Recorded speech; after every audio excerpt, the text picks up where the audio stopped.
जो भी आपके हिसाब से लगे कि ये माहौल खराब कर रहा है उसको तुरंत पकड़ के जेल में डाल दीजिए।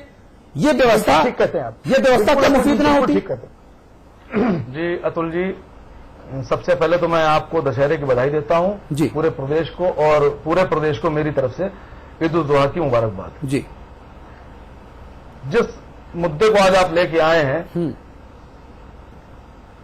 विश्व हिंदू परिषद, ये तो पूरे देश से और पूरी हिंदू जाति से धोखा कर रहे हैं।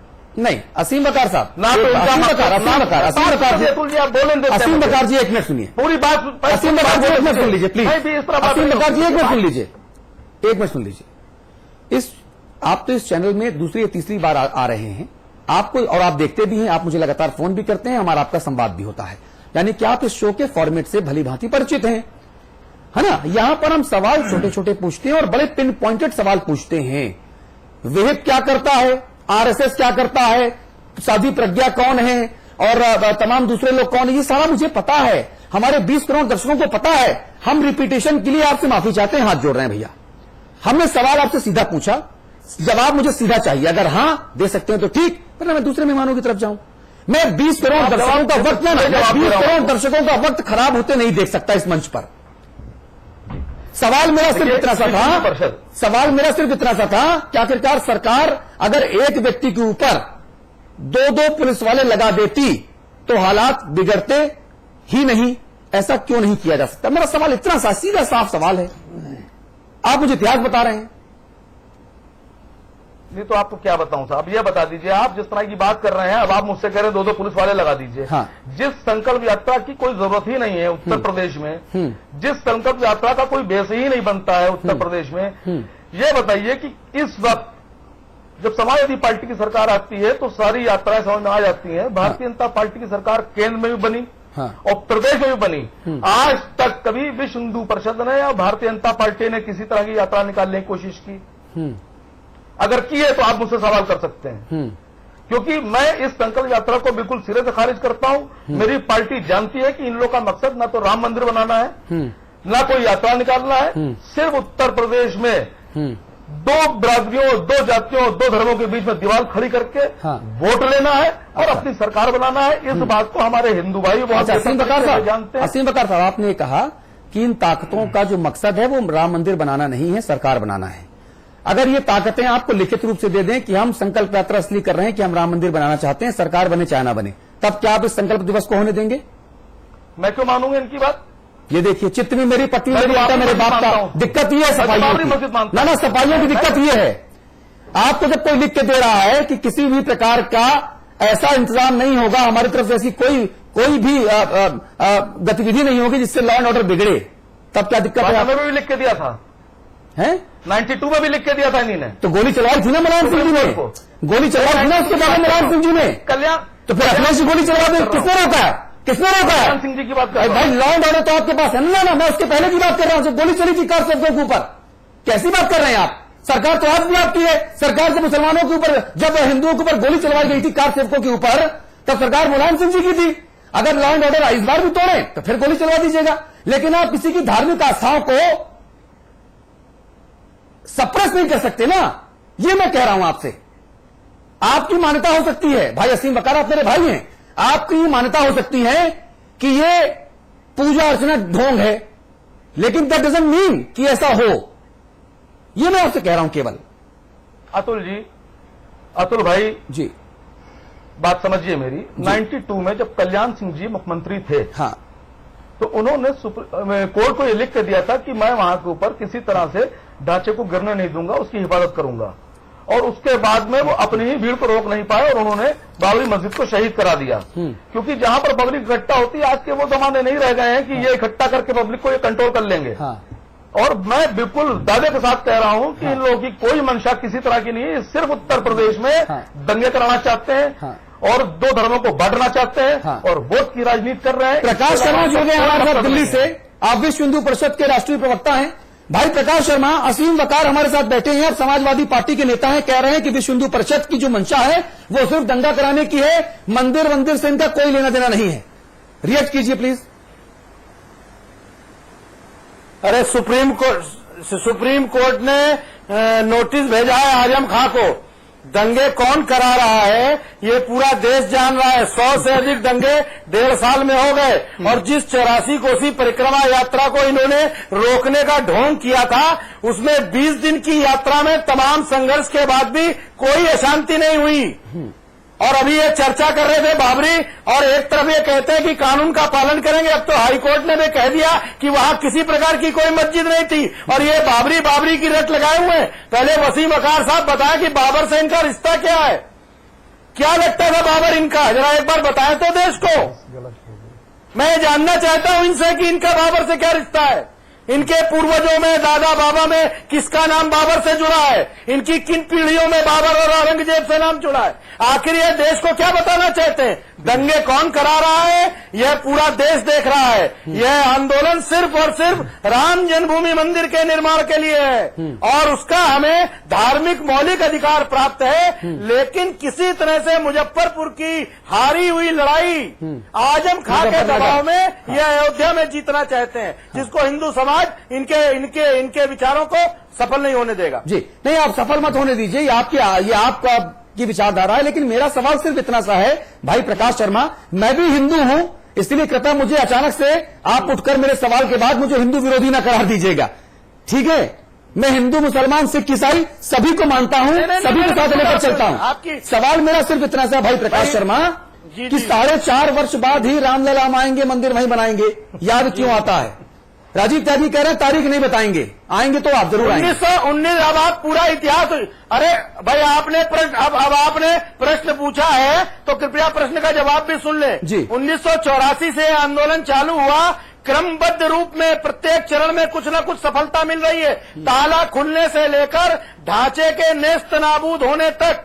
आप जिस पर ये आरोप लगाकर कह रहे हैं कि हम कोई राजनीति करना चाहते हैं, जब वो तथाकथित सरकार थी तब भी 2001 और 2003 में लगातार परिषद ने और संतों ने कोई न कोई आंदोलन किया है। क्या हिंदू समाज को अपनी धार्मिक मांगों को रखने का भी अधिकार इस देश में नहीं है? क्या यही लोकतंत्र है? मैं पूछना चाहता हूं, अगर हम किसी मांग को लेकर कोई संकल्प करना चाहते हैं, आखिर ये अधिकार हमको नहीं प्राप्त है क्या? मुसलमान शाहबानों के मामले में सुप्रीम कोर्ट का निर्णय होने के बाद भी दिल्ली में लाखों की सभा कर सकते हैं, और हम अगर संकल्प सभा करने की बात करते हैं तो हम सांप्रदायिक हैं, हम दंगे करा रहे हैं। दंगे किसने कराए? ये हाई कोर्ट ने और सुप्रीम कोर्ट ने भली भांति बता दिया है, अधिकारियों ने बता दिया है।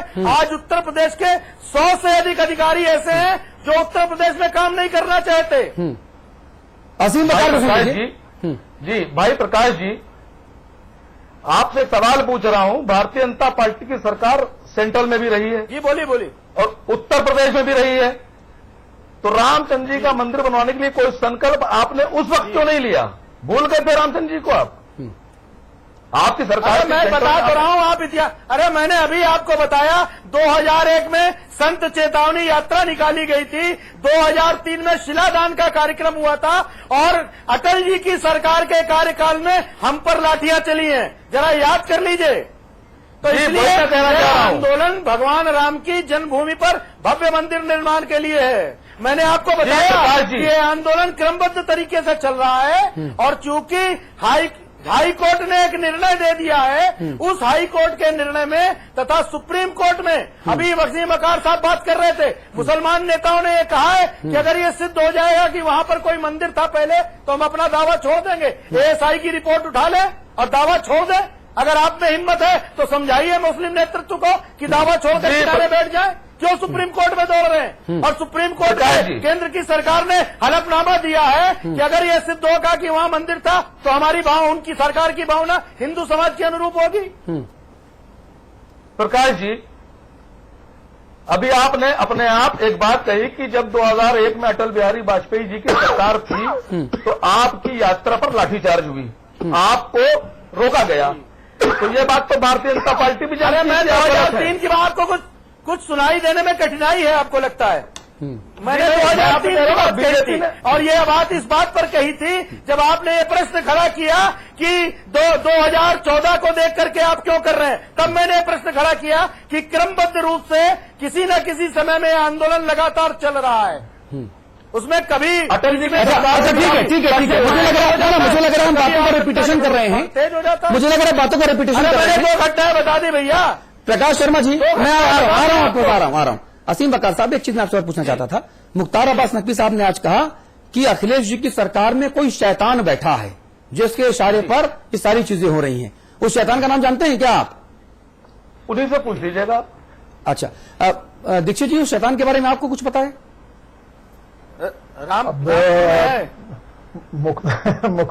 माननीय मुख्तार अब्बास नकवी जी वरिष्ठ नेता हैं भारतीय जनता पार्टी के। हाँ। और उन्होंने किस संदर्भ में यह बात कही है तो इसका स्पष्टीकरण देने की स्थिति में मैं नहीं हूं। हाँ। लेकिन मैं अपनी बात पर अटल हूं। हाँ। कि समाजवादी पार्टी की उत्तर प्रदेश की सरकार को चाहिए कि वो जिस तरह से सभी राजनीतिक दलों के कार्यक्रम होते हैं, अन्य संगठनों के कार्यक्रम होते हैं, हमने पहले कहा कि संविधान में अधिकार है विचार अभिव्यक्ति का, संगठन बनाने का, आंदोलन करने का, जुलूस निकालने का। तो उत्तर प्रदेश की सरकार जानबूझकर इस तरह के कार्यक्रमों में रोक लगा रही है। हाँ। और जहां तक सांप्रदायिकता का प्रश्न है, हाँ। एक ही संप्रदाय के, मैं नाम नहीं ले रहा हूं, हाँ। उनके सब सारे आर्म लाइसेंस निरस्त करना, हाँ। ये एक बड़ी घटना है। और केवल विश्व हिंदू परिषद के कार्यक्रमों को रोकना, ये बड़ा साफ साफ दिखाई पड़ता है कि सरकार की नीति सांप्रदायिक है। ठीक है। हिंदू और मुसलमान, उनको सरकार की तरफ से 2 समूह मानना, ठीक है। वो आस्था के आधार पर अलग अलग हो सकते हैं। हाँ, हाँ। लेकिन भारत का संविधान सेकुलर है। सारे दलों का संविधान सेकुलर है, हमारी सेकुलर आस्था है। ठीक है। तो सरकार यहाँ पर 2 संप्रदाय मानती है, उत्तर प्रदेश की सरकार, और एक संप्रदाय को बार बार पुरस्कृत करने का काम करती है, विभाजनकारी नीति। ठीक है। एक को पुरस्कार, दूसरे को तिरस्कार। तो इसके कारण ये सब दिक्कतें जी। प्रकाश शर्मा जी, जो मुख्तार अब्बास नकवी ने कहा कि एक शैतान बैठा है सरकार में, अखिलेश जी की सरकार में, जिसके दबाव में, जिसके इशारे पर ये सारा गड़बड़ झाला हो रहा है। मैं सुबह से लेकर रात हो गई मुझे इस वक्त, मैं उस शैतान का नाम नहीं खोज पा रहा हूं। मैं बहुत परेशान हूं। मैंने कई लोगों से पूछा, कोई मेरा मार्गदर्शन करने को तैयार नहीं है। नहीं, आप नाम आपको नहीं, आपको नाम मालूम है लेकिन आप बोलना नहीं चाहते। नहीं, मुझे पता नहीं है, वरना मैं इशारा कर दिया और सुप्रीम कोर्ट ने भी उस शैतान की ओर इशारा कर दिया। अच्छा। अरे नहीं, आपको जरूर मालूम है, रामपुर में ये सरकार लखनऊ से नहीं चल रही है। हाँ। ये सरकार रामपुर से चल रही है। अच्छा। और हाई कोर्ट ने नोटिस दिया है। अच्छा। उत्तर प्रदेश के 100 अधिकारियों और जो कुछ मुजफ्फरनगर में हुआ है, हाँ। और जिस तरीके से कातिलों को थानों से छोड़ा गया है, ये सारी बातें सामने हैं। आप स्वीकार करें ना स्वीकार करें, हाँ। ये आपके ऊपर है। भाई राजीव त्यागी, मेरा मार्गदर्शन करें। वो शैतान अगर आपको पता हो तो आप मुझे बताएं, क्योंकि मैं सुबह से लेकर सब तक कम से कम 40 लोगों से पूछ चुका, कोई मुझे नाम बताने को तैयार नहीं। बड़ा परेशान हूं भाई। देखिए अतुल जी, मैं ना शैतान पे जाऊंगा, ना देव पे जाऊंगा, ना दानव पे जाऊंगा। हाँ, हाँ। आपने बहुत अच्छा आज विषय रखा, और मैं फेसबुक पे जो टिप्पणियां आ रही हैं उनको देख पा रहा हूं यहाँ स्टूडियो से। वो टिप्पणियां सारी सामंजस्य की बात कर रही हैं, देश में अमन चैन की बात कर रही हैं, और वो एक टिप्पणी ज्यादातर हिंदू लोगों की टिप्पणी है, जो लोग बात चाहते हैं कि देश में अमन रहे। प्रकाश भाई अपनी बात रख रहे हैं, वो विश्व हिंदू परिषद के प्रवक्ता है, अपनी बात रखने का उनका अधिकार है। लेकिन जो चीज, देखिए हमारी जो डेमोक्रेसी है उसमें जो 3 पिलर है मुख्यतः, कार्यपालिका, विधायिका और न्यायपालिका, और चौथा पिलर मीडिया। अगर तीसरा पिलर के अंडर में, न्यायपालिका के अंडर में कोई केस चल रहा है, तो हमें न्यायपालिका को पूर्ण टाइम देना चाहिए, और न्यायपालिका का जो निर्णय होगा, शायद हृदय नारायण दीक्षित भी इस बात को सपोर्ट करेंगे। शाहबानों के मामले में क्या विचार है आपका, जरा उस पर भी प्रकाश डाल। मैं बोलूंगा, देखिए आप बीच में मत बोलिए, बीच में बोलिए। विश्व हिंदू परिषद की बहुत गंदी आदत है कि बीच में टोकने की बात करते हैं। बीच में नहीं बोला, कंटेस्ट तो होते नहीं, कोई कंटेस्ट होते नहीं, उनको सिर्फ बोलने बता दिया। अरे आप प्रकाश जी, मैं भी हिंदू हूँ और मुझे गर्व है कि मैं हिंदू हूँ, लेकिन मैं वो हिंदू हूँ जो सबके साथ से लेकर बात करता है, जो वसुधैव कुटुंबकम की बात करता है, जो बात करता है कि ठोकर मार फेंक दो उसको, जिस फेंक रहे हैं वह लड़का डर जाए, भाई भाई में भेज रहे, बारे में आपको क्या बोलना है, भाई भाई में भेज बंद बारे में बोलिए। आप विश्व हिंदू परिषद के लोग बात तो राम मंदिर बनाने के लिए आपने उसका हिसाब दे सकते हैं आप? अरे मैं कह रहा हूँ भैया, उसके बारे में भी कुछ बोलो नहीं है, आप सिर्फ उसके बारे में भी तो कुछ बोल दीजिए करते हैं, और जिसकी वजह से अरे सुप्रीम कोर्ट के निर्णय को पलटने का काम जबरदस्ती किया है, उस बारे में कुछ बोलिए ना। मैं उसके बारे में मैं कह रहा हूँ शाह आलम आप बोलने की जरूरत तो बाबा, आप शांत रहिए ना, 2 मिनट। उसके बारे में दो मिनट शांत रहिए ना। करेंगे कि नहीं 2 मिनट शांत करेंगे? रहिए आप।